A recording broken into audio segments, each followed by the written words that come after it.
Hello, and welcome to another edition of Ask the Professor, where we answer your questions about current events, the state of Canada, about the course of history and its lessons, political philosophy, architecture, culture, really everything that goes into making a decent community together.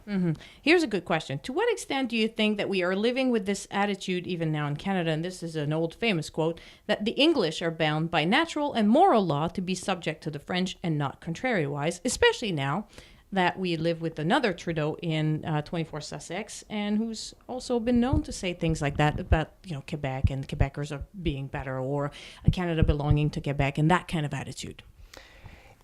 It is, I think, an enduring attitude as well as an infuriating one. The person who originally said it was the Abbé Suger, who was, to his credit, a great patron of Gothic architecture. That man helped make the cathedrals of Europe as beautiful as they are today. So this is partly an architecture He gets question. points for that. Okay. But he also had this attitude that the French were bound to rule the English, which dominated French government thinking for hundreds of years. It hasn't stopped. That was in the 12th century, and although they kind of gave up trying at some point in the late 19th century and huddled with the English for warmth against the Germans.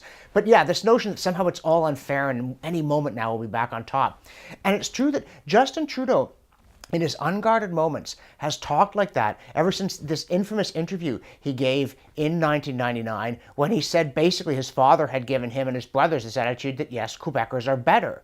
And, because we're bilingual and we're cool and we're just, sophisticated, not like those provincial hicks with their one sauce and it tastes bad kind of thing. Well, he didn't say that, but he looked like he was thinking it. And every now and again, the mask will slip. In 2010, he said, Canada's doing badly because they've got Albertans in power. And someone asked him, do you think that Canada's better when Quebecers are more in control? And he said, well, yes, as a liberal, of course I think that. Oh. And, what a statement to make without realizing it might prove controversial. And, of course, somehow he got away with it. But another time he was talking about the Senate, he said, well, we have 24 Senate seats, so it's to our advantage. Who's this we? And this we is the progressive nation. Again, when he said, if I really thought this was Stephen Harper's Canada going backward in 10,000 ways on gay marriage, on abortion rights, and I don't know what the other 9,998 ways were, I'll bet you at least 3/4 of them had to do with relatively casual sex. Then he'd think about making Quebec a separate country. It would be this bastion of enlightened decency against the English. And it's not that he sneaks off and says such things among his Francophone friends when no one's listening. It's that he says them out loud. He says them into a microphone and into a camera. And since becoming prime minister, he's obviously been a little more careful. People have warned him this isn't a good way to talk. But I think that he does still ooze this strange notion that there was something wrong with the English. What is it? Napoleon called them a nation of shopkeepers. These sort of coarse, vulgar, low persons lacking the sophisticated appreciation of the arts that the French have as they elegantly surrender to the Germans again.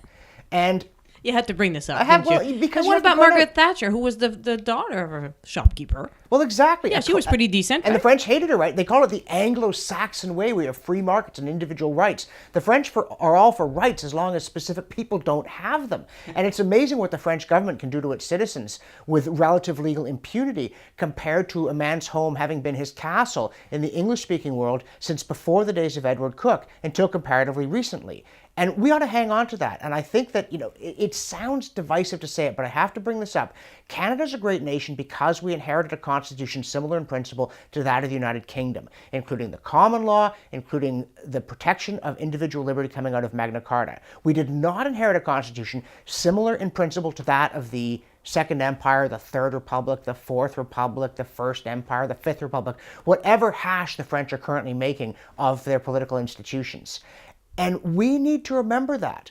I don't want to be arrogant about it. I will leave that to people who think that Quebecers are better than the rest of Canada. But I do want to say that there's one system of government that has worked.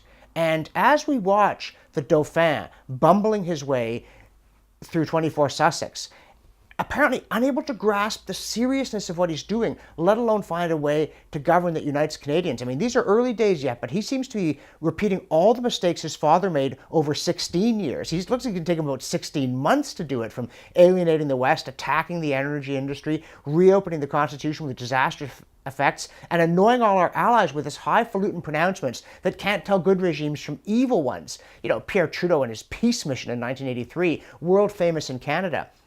So there is this extraordinary, undentable attitude of arrogance that no experience of failure can dim their conviction that they're actually succeeding. And if that attitude has found its way into 24 Sussex and into the institutions of government, we have a problem in this country because it's British governance that made us great by making us free. And if we give that up, we will be neither free nor great, and no amount of Gallic sneering can make up for that.